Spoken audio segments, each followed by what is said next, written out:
यदि कुछ कहा जाए तो यही कहा जा सकता है कि गुरुदेव जी ने मौत को जिया था।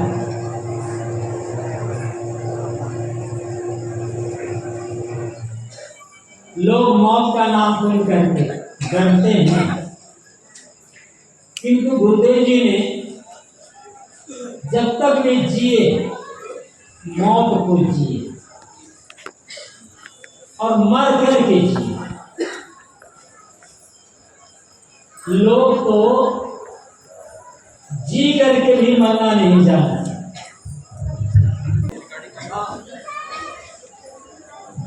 जी करके भी मरना नहीं जानते, किंतु गुरुदेव जी मर करके जीवन को जीते रहे। आप कहेंगे कि मरकर जीवन कैसे जिया जाएगा? मरने का मतलब है अहंता ममता को मारते। शरीर का मरना नहीं, अनादिकाल से शरीर को मरता ही चला आ रहा है। न मालूम इस अनादिकाल के जीवन में हमने कितने शरीर धारण किए और कितने शरीर को छोड़ दिए। बार बार जन्मते रहे, मरते रहे, किंतु शरीर का मरना नहीं है। मन का मरना, वासना तृष्णा का मरना, अहंता ममता का, मोह माया का मरना है। और जिन्होंने शरीर में रहते रहते शरीर के मोह का त्याग कर दिया, मैं शरीर हूं इस भाव का त्याग कर दिया, वो मर करके जीवन जीते रहे प्रारब्ध तक। और गुरुदेव जी ने ऐसा ही किया। साधु मार्ग में आने के बाद से ही, और उसके पहले उन्होंने अपने को मारना शुरू कर दिया। सब जानते हैं गुरुदेव जी के शरीर का जन्म उस परिवार में हुआ था जहां कर्मकांड की बहुलता रही है, पूजा पाठ नाम जप आदि की बहुलता रही है। बचपन से उन्होंने देखा था और थोड़ी उम्र से ही गुरुदेव जी पूजा पाठ जप आदि में लग गए। और ऐसा लगे, गुरुदेव जी बताते थे कि जब से मैंने होश संभाला तब से जब तक जीता रहता था, जब तक जागता रहता था, तब तक मेरे अंदर बराबर राम राम राम राम राम नाम की आवाज चलती रहती। मुंह से भरे नहीं जब तक, लेकिन बराबर अंदर से राम नाम जब निरंतर मेरा होता है। माला फेरते फेरते ये अंगुली और अंगूठे में खट्टे पड़ गए, इतना माला फेरते थे। रोज त्रिकाल संध्या करते थे। गुरुदेव जी कहते थे कि कभी ऐसा अवसर आता कि संध्या करने का समय नहीं रह गया है तो मैं आफनी बिछा लेता, माला हाथ लेता, 1 मिनट बैठ करके उड़ जाता था ताकि मेरा काम टूटने ना पाए। इतना नियम का पालन वे करते हैं। 18-19 साल की उम्र तक इसी भावधारा में वे जीते रहे। 18 साल की उम्र में पहली बार उन्हें सद्गुरु कबीर की वाणी मिली और फिर जब कबीर वाणी से परिचित हुए तो चौंके, क्योंकि कबीर वाणी उनकी मान्यता के बिल्कुल विपरीत सब जानते हैं कबीर वाणी सारे कर्मकांडों के विपरीत है। और गुरुदेव जी उसी में ही जी रहे थे। चौंके, क्योंकि अंदर से लगता था बात तो सच कह रहे हैं। धीरे धीरे कबीर वाणी की गहराई में उतरते गए, उतरते गए, उतरते गए, और उतरते उतरते उनका कर्मकांड कब छूट गया पता नहीं चला। उन्होंने कर्मकांड को छोड़ा नहीं, कर्मकांड अपने आप छूट गया। छोड़ने में मजबूरी होती है, क्योंकि छोड़ना न चाहते हुए भी होता है, और छूट जाने में स्वावस्था होती है। छूट जाने में कोई खिंचाव नहीं होता, कोई तकलीफ नहीं होती, छोड़ने में तकलीफ होती है। छूटने का अहंकार नहीं होता, छोड़ने का अहंकार होता है। मैंने ये छोड़ दिया, मैंने ये छोड़ दिया, मैंने ये छोड़ दिया। जब तक छोड़ने का भाव है तब तक भी छूटा नहीं है, अहंकार बना हुआ है, उधर एक आकर्षण बना है, आसक्ति बनी। और छूट जाने में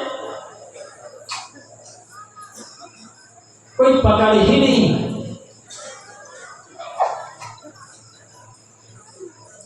तो उनका कर्मकांड कब छूट गया खुद उन्हें पता नहीं चला।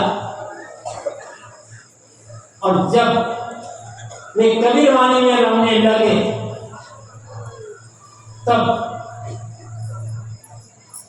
उन्हें लगा यदि इस वाणी को जीना है और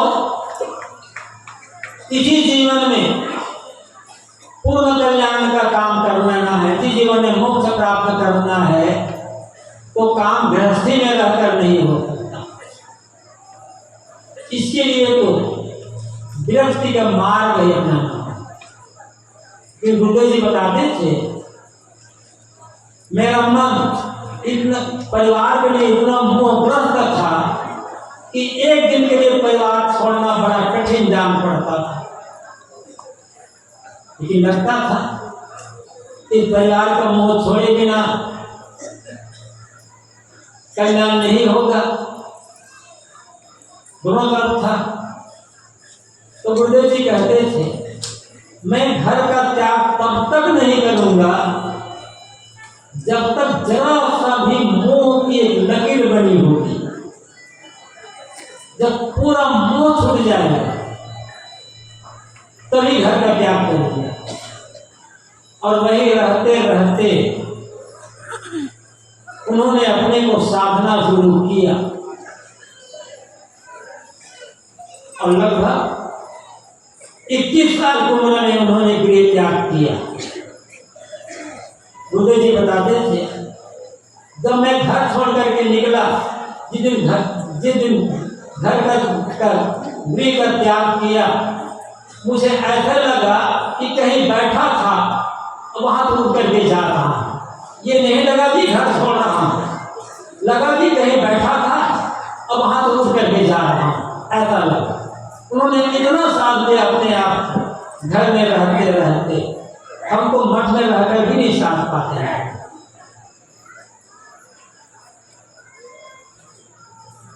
और बताते थे गुरुदेव जी, जिस दिन मैंने गृह त्याग किया उसके बाद फिर एक सेकंड के लिए घर का मोह मेरे मन में नहीं आया। इतना उन्होंने अपने मन को साधा, यही मरना है।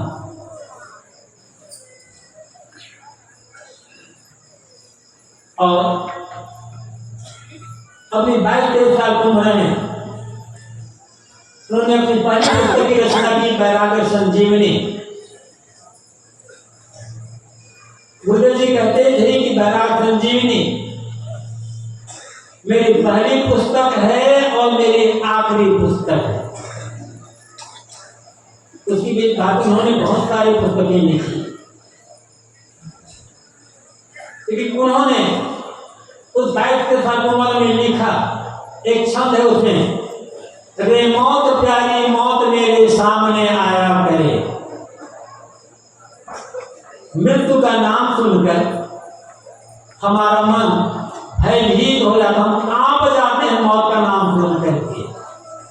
और गुरुदेव जी मौत को पुकारते हैं, मौत को निमंत्रण देते हैं कि रे मौत प्यारी मौत मेरे सामने आया करे। इसलिए मैं कहता हूं उन्होंने मौत को जिया था, जी वो मर करके जीते रहे जीवन भर।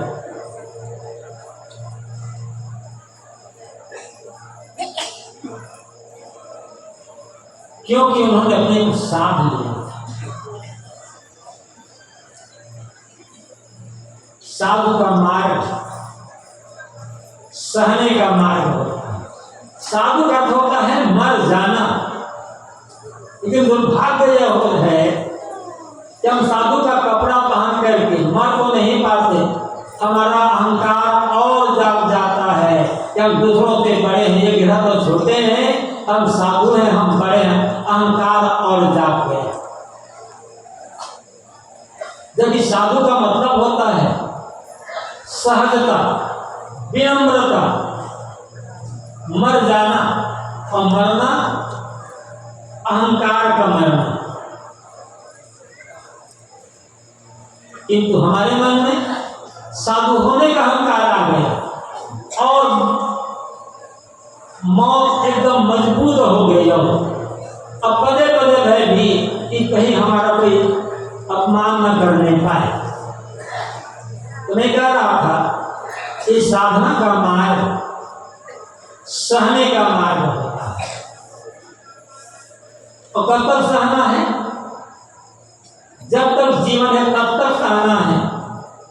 बाहर के लोगों की प्रतिकूलता को सहना ही है, अंदर अपने मन का सहना सबसे ज्यादा होता है।